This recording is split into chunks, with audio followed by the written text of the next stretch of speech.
Selamat malam, saudara yang dikasihi Tuhan. Malam ini, sebelum Anda tidur, sebaiknya kita merenungkan kebenaran firman Tuhan. Malam hari ini, membangun kesucian dari Pendeta Dr. Erastus Sabdono bersama saya, Yohana Ibrahim. Dulu kita berpikir dan yakin bahwa kita tidak bisa hidup suci. Kata suci bagi kita dan orang pada umumnya adalah kata yang sangat saklar, keramat, dan tidak akan pernah dapat kita jangkau. Tetapi seiring dengan berjalannya waktu, ketika kita mengenal kebenaran dan mengalami banyak perjumpaan dengan Allah, kita makin melihat bahwa kesucian adalah suatu keniscayaan. Allah tidak mungkin berdusta ketika Ia berkata, "Kuduslah kamu, sebab aku kudus." 1 Petrus 1 ayat yang ke-16. Allah pun tidak mungkin mengada-ngada ketika Allah berkata, "Keluarlah kamu dari antara mereka. Jangan menjamah apa yang najis, maka aku akan menerima kamu sebagai anak-anakku laki-laki dan anak-anakku perempuan."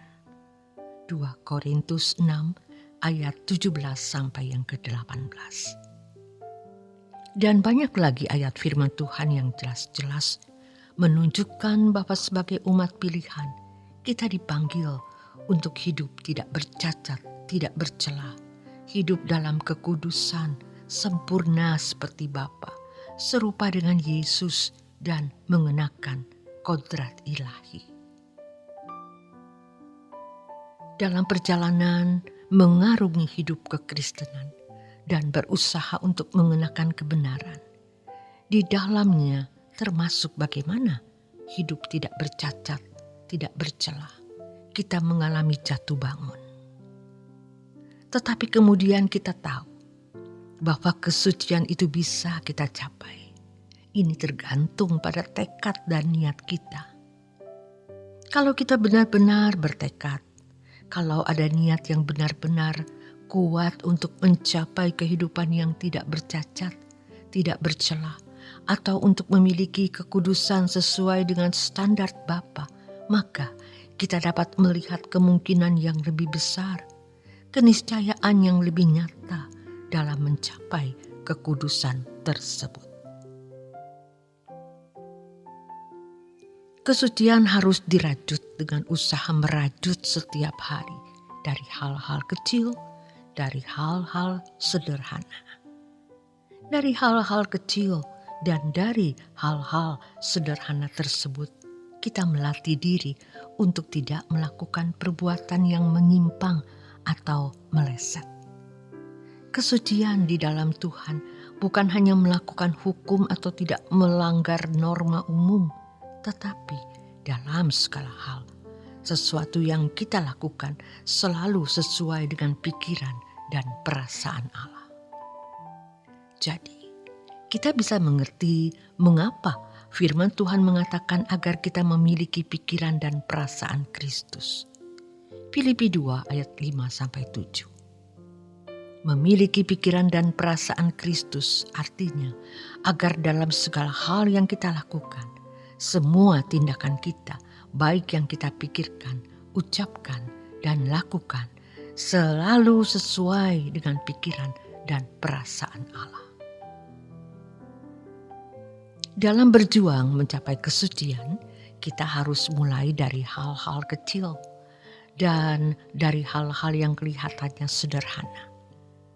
Dari perjuangan kita untuk memiliki ketepatan bertindak sesuai dengan pikiran dan perasaan Allah yang dimulai dari hal-hal kecil dan dari hal-hal sederhana tersebut, kita dapat menemukan monster-monster kecil di dalam diri kita.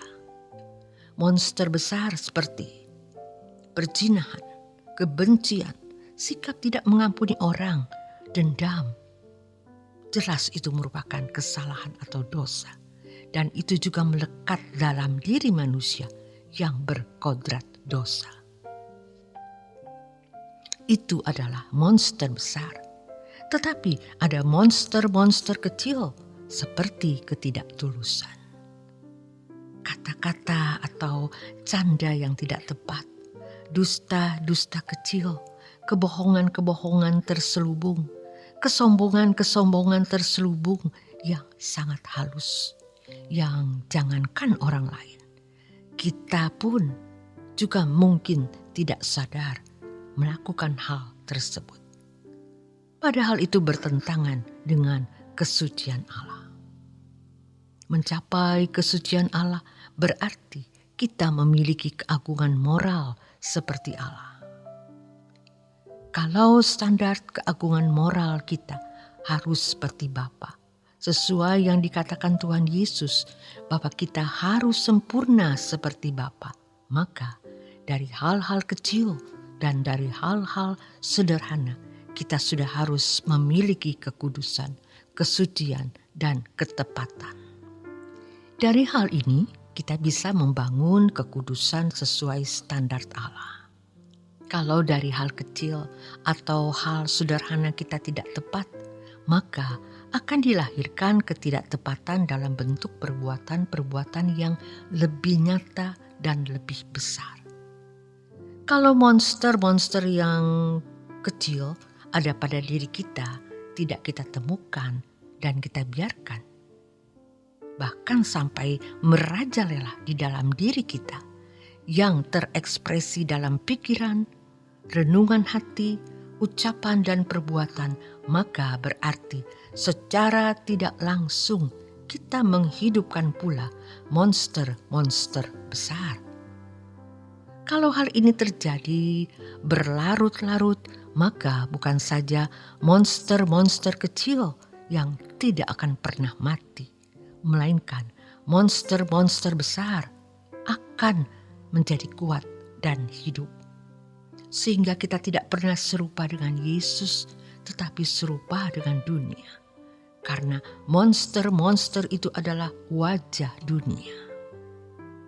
Harus dipahami, Bapa mencapai kesucian adalah perjuangan. Dan tidak ada hal yang lebih berharga, tidak ada hal yang lebih bernilai dalam hidup ini selain kesucian dan kekudusan. Yang sama dengan hidup yang tidak bercacat dan tidak bercela di hadapan Allah. Inilah yang menyukakan hati Bapa. Inilah yang membuat Bapa tersenyum. Berbahagialah orang yang sungguh-sungguh berhasrat untuk memiliki kekudusan seperti Bapa, serupa dengan Tuhan Yesus, karena ia pasti mencapainya. Kesucian hidup harus dirajut, harus dibangun setiap hari dari hal-hal kecil ataupun dari hal-hal sederhana. Terima kasih untuk kebersamaan Anda menikmati renungan malam. Selamat beristirahat. Tuhan Yesus memberkati.